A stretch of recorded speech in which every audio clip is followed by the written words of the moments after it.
एक और important concept यहाँ पे है, जो बड़े लोग इसको ना डोमेस्टिक वायलेंस की कैटेगरी में इंक्लूड नहीं करते, या शायद उनको अंडरस्टैंडिंग नहीं है। अपनी पत्नी के नाम पर अगर आप कोई लोन ले रहे हैं, है ना, जिसका डेट आपकी पत्नी को चुकाना पड़ेगा बाद में जाकर, है ना, उसकी इजाजत के बिना, या फिर आप उसकी नॉलेज के बिना कह लीजिए, उसकी नॉलेज में है ही नहीं कि मेरे ऊपर लोन है, उसके सिग्नेचर्स फॉर्ज कर लिए, ठीक है। हो सकता है कि ज़्यादा पढ़ी-लिखी नहीं है तो अंगूठा लगवा लिया, या कह दिया कि अच्छा ये बैंक के कुछ कागज़ात है, इस पे साइन कर दो, वो साइन कर देती है। उसको बाद में पता लगता है कि मेरे नाम पे 2 लोन चल रहे हैं। अब ऐसा किन केसेस में होगा जहाँ पे हस्बैंड या उसकी फैमिली अपने ऊपर लायबिलिटी नहीं लेना चाहते?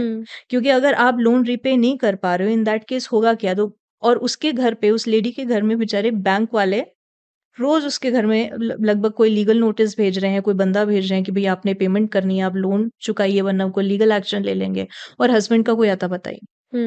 सो ऐसा भी है, तो इससे थोड़ा-सा बचना चाहिए आपको। व्हाई? बिकॉज़ अगर तो आप अच्छे से पढ़े-लिखे हो, डिसेंटली पढ़े-लिखे हो, तो एटलीस्ट कोई भी डॉक्यूमेंट साइन करने से पहले आप उसको पढ़ लीजिए। एग्ज़ैक्टली। आप कहेंगे नहीं मेरे हस्बैंड है, वो मेरे साथ ऐसा क्यों करेंगे? देखिए ज़माना उतना अच्छा नहीं है, और ना ही I am not advising anybody, but आपको डॉक्यूमेंट्स हमेशा पढ़ने चाहिए। ठीक है? सिग्नेचर करने से पहले एटलीस्ट आप देख तो लीजिए कि डॉक्यूमेंट है किस चीज़ का। अगर आप ज़्यादा पढ़े-लिखे हो नहीं, और वो लेडीज़ ज़्यादातर हम देखते हैं कि वाइफ़ तो नहीं लेकिन माएँ होती हैं, है ना? माएँ हैं, वो अपने बच्चे पे भरोसा करती हैं, वो माँ के नाम पे कोई लोन ले लेंगे और साइन करवा लेते हैं, एंड वो माँ बेचारी कर भी देती है, और बाद में उन्हें पता है कि मेरे सर पे तो इतना लोन पड़ा है। तो अगर आप ज़्यादा पढ़े-लिखे नहीं हो, या आपको अंडरस्टैंडिंग नहीं है इन सब चीज़ों की, तो आप डॉक्यूमेंट किसी से पढ़वा लीजिए।